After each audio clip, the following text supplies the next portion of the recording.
Για αύριο Τρίτη, 6 Οκτωβρίου, η μέγιστη καταγραφή για το σημαντικό ύψος του κύματος στις παρακάτω περιοχές του Θερμαϊκού κόλπου θα κυμανθεί ως εξής. Σε όλες τις περιοχές του Θερμαϊκού, οι τιμές θα είναι σε πολύ χαμηλά επίπεδα εκτός της Νέας Τρίγλιας, όπου το σημαντικό ύψος του κύματος θα είναι στα 60 εκατοστά. Η θάλασσα θα έχει κυματίδια και η βορειοδυτική προέλευση κύματος.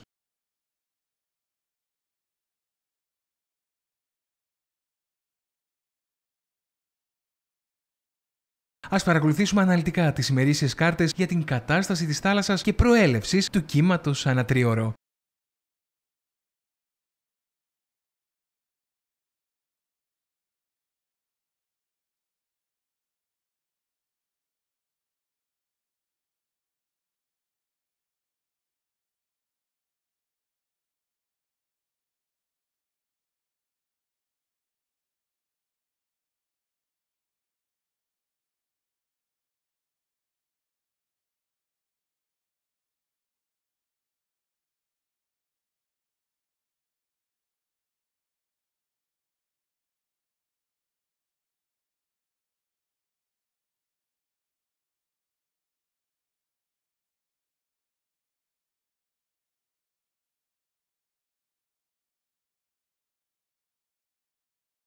Η ελάχιστη και η μέγιστη θερμοκρασία τώρα στην επιφάνεια της θάλασσας, στην παραλία της Κατερίνης, στους 23 βαθμούς. Στο Δέλτα Αξιού, η μέγιστη θερμοκρασία στην επιφάνεια της θάλασσας θα κυμανθεί μεταξύ 23 και 24 βαθμών Κελσίου. Στις περιοχές Πλαγαλιτοχώρου, Λεπτοκαριά, παραλία Νέου Παντελεήμονα και Νέων Πόρων, η μέγιστη θερμοκρασία στην επιφάνεια θα κυμανθεί από 22 μέχρι 23 βαθμούς Κελσίου. Στη Φούρκα, στους 22 βαθμούς. Στη Σάνη θα κυμανθεί στους 22 η ελάχιστη και στους 23 η μέγιστη θερμοκρασία. Στην παραλία της Νέας Τρίγλιας, η μέγιστη θερμοκρασία στην επιφάνεια της θάλασσας στους 21 βαθμούς, ενώ στη Νέα Καλλικράτεια στους 22. Στην Επανομή στους 23 βαθμούς Κελσίου.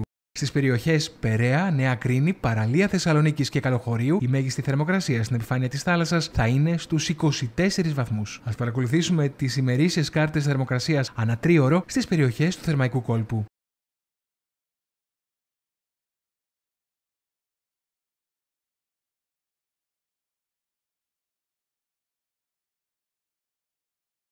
Για αύριο, η μέγιστη ανύψωση της μέσης στάθμης θάλασσας λόγω μετεωρολογικής παλήριας θα κυμανθεί σε πολύ χαμηλά επίπεδα, εκτός από την παραλία της Φούρκας, όπου η μέγιστη ανύψωση της μέσης στάθμης θάλασσας θα είναι στα 14 εκατοστά και της Άνης στα 11 εκατοστά.